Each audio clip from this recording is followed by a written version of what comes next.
This bill would outlaw abortions when there is what it refers to as a fetal heartbeat detectable. Part of the controversy here is that that can happen before many people realize that they're even pregnant.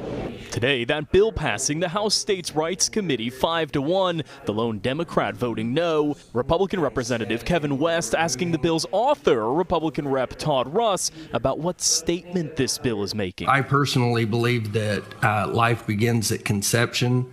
But with this bill, it's saying that it is a life once there's a heartbeat detected. I think it always has been. I think this bill just supports that in fact. Democratic Representative John Waldron pushing back on the bill. A heartbeat can be heard at as soon as 5.5 weeks, even before many women realize that they are pregnant. Isn't it possible that this undermines the foundations of the Roe versus Wade decision? Whether they know they're pregnant or not, I'm pretty sure they know they could be. So I really don't know what that has to do with the Roe versus Wade. Eventually, Russ did say it is in that arena of bills that challenge Roe.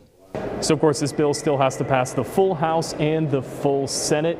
If it were to pass and be signed, it seems likely that it would be blocked by a court like has happened in other states. The outstanding question, though, right now that people are watching very closely, what would a 6-3 conservative Supreme Court do with a challenge to a bill like this? That, of course, remains to be seen and is part of the reason we're seeing legislation like this right now.